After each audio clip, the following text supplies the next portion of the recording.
Hi friends. నేను మీ కరణ్. ఒక ఆడపిల్ల ఆవేదన. ఆడపిల్ల. అమ్మ చాటుగా పెరిగాను. తండ్రి వేలు పట్టుకొని నడిచాను.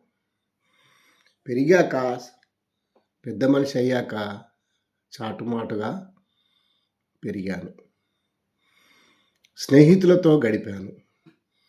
అల్లరితో ఆటపాటలతో కాలక్షేపం చేశాను. కబుర్లు చెప్పుకుంటూ కాలేజీకి వెళ్ళాను. పరిచయాలు పెరిగాయి. ప్రేమ వికసించింది. ఆకర్షణతో ప్రేమలోకంలో తిరిగాను. సినిమాలకు షికార్లకు వెళ్ళాను. ఇదే లోకం అనుకున్నాను. అతన్నే నమ్మాను. నా శరీరం అర్పించాను. సర్వస్వం అతనే అనుకున్నాను. అప్పుడు అమ్మా నాన్న జ్ఞాపకం రాలేదు. నాకు అతనే జీవితం, అతనే అని సర్వస్వం అనుకొని కాలం గడిపాను. నా ఫ్రెండ్స్ దగ్గర గర్వంగా తిరిగాను. అతన్ని కూడా నా చుట్టూ తిప్పుకున్నాను. నేను చెప్పినట్టు విన్నాడు. కొన్ని రోజుల తర్వాత నన్ను కాదన్నాడు.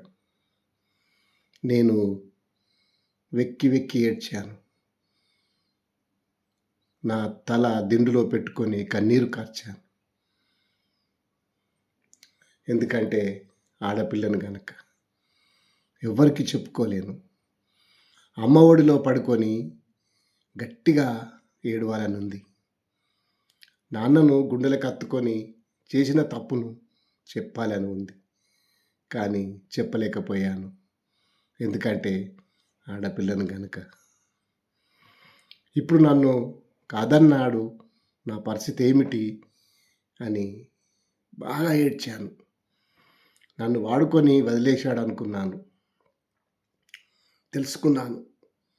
బిగ్గరగా ఏడవాలనిపించింది. ఏడిస్తే ఎక్కడ అలసైపోతానోనని మనసులో ఆవేదన పడ్డాను. ఎందుకు ఈ బతుకు అనుకున్నాను. మౌనంగా ఉండిపోయాను. పైకి చిరునవ్వు నవ్వుతూ మనసులో బాధపడుతూ కూర్చున్నాను.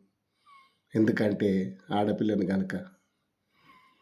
రేపు పెళ్ళైతే నా పరిస్థితి ఏమిటి? నా భర్తకు నా ముఖం ఎలా చూపించను?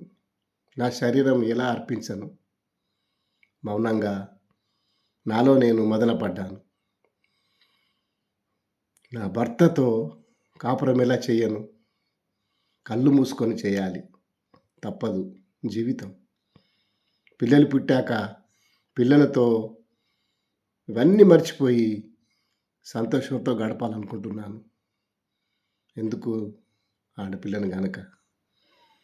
ఇది ఆడపిల్ల మనోవేదన. Thank you.